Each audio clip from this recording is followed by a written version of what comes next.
Viewers آج کل جو ریئل اسٹیٹ کی جو انڈسٹری ہے اس میں ڈاؤن فال چل رہا ہے، اور باقی سارے تقریباً سارے انڈسٹریز جو ہے پاکستان کے اس میں ڈاؤن فال چل رہا ہے، اور جو مارکیٹ ہے وہ بالکل ڈیڈ ہو چکی ہیں اسی وجہ سے، انفلیشن کی وجہ سے۔ تو یہ انفلیشن جو ہے یہ کافی افیکٹ کر چکا ہے ہمارے سارے سوسائٹی کے ایز ہول، تمام انڈسٹریز جو ہے، اور کافی بائر جو ہے وہ پریشان ہے اس حوالے سے۔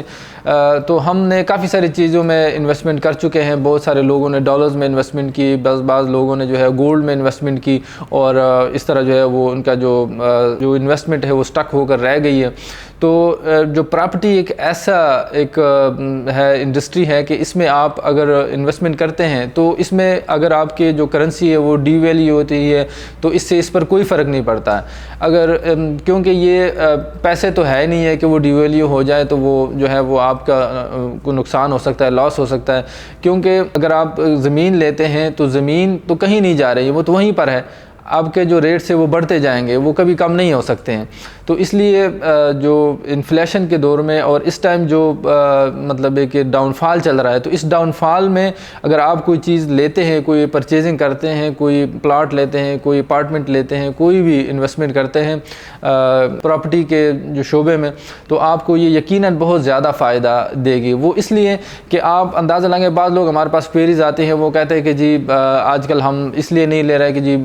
پاکستان جو ہے وہ دیوالیہ ہونے کی طرف جا رہا ہے، اور اس سے جو ہے نا بینکس بند ہو جائیں گے، اور یہ ہو جائے گا، وہ ہو جائے گا، اس لیے ہمیں نقصان ہو جائے گا۔ حالانکہ آپ اگر یہ کرنٹ اس ویک کی اگر آپ رپورٹ دیکھیں تو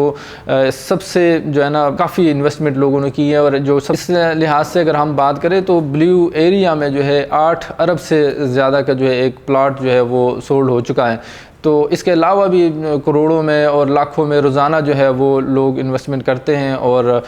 چیزیں جو ہیں وہ خریدتے ہیں۔ تو کیا وہ بیوقوف نہیں ہیں؟ وہ ان کو پتہ ہے کہ اس ٹائم جو ریٹس ہے وہ بالکل لو ہے، اگر آج ہم انویسٹمنٹ کرتے ہیں اور چیز جو ہے وہ بائی کرتے ہیں، کوئی بھی پلاٹ، اپارٹمنٹ وغیرہ، تو کل کو جب حالات بہتر ہوتے ہیں، انشاءاللہ بہتری کی طرف جا رہے ہیں، مہینہ 2 مہینے ہو سکتا ہے کہ ایسے حالات رہیں، لیکن اس کے بعد جب یہ بہتر ہوں گے یہ حالات، تو آج کل جو چیز جو ہے وہ 10 لاکھ کی ہے تو کل وہ 50 لاکھ کی ہو جائے گی، اور جو 50 لاکھ کی چیز اگر آج کوئی شخص پرچیز کرتا ہے تو ہو سکتا ہے کہ وہ 1 کروڑ یا 2 کروڑ کی ہو جائے مہینے 2 مہینے بعد، جب یہ تھوڑا سا ڈاؤن فال جو ہے وہ بہتر ہوگا، اور بہتر ہونے جا رہا ہے، انشاءاللہ ہو جائے گا۔ تو یہ حالات پہلے بھی آتے رہے ہیں، لیکن لوگوں نے انویسٹمنٹ بند نہیں کی، انویسٹمنٹ ہوتی رہی ہیں۔ جب تک ہم انویسٹمنٹ کرتے ہیں تو اس کا ہمیں ضرور جو ہے نا ریئل اسٹیٹ کے شعبے میں یقیناً فائدہ ہوتا ہے، اور اگر کوئی اور شعبہ ہو تو اس میں ہو سکتا ہے کہ کوئی جو ہے ڈاؤٹ ہو انسان کو، لیکن ریئل اسٹیٹ میں آپ کے پاس زمین ہے اور زمین آپ نے لینی ہے، تو زمین جب آپ لیں گے تو وہ کہیں بھی نہیں جا رہی ہے، وہ جب آپ کے نام ٹرانسفر ہو جاتی ہے تو وہ پھر آپ کی ہوتی ہیں، اور وہ ڈی ویلیو نہیں ہو سکتی ہے، وہ ویلیویبل ہو سکتی ہے، اور اس سے زیادہ جو ہے وہ اپریشیٹ ہو سکتی ہے۔ ڈیپریشیٹ کا ہونے کا کوئی اس میں چانسز بہت زیادہ کم ہوتے ہیں۔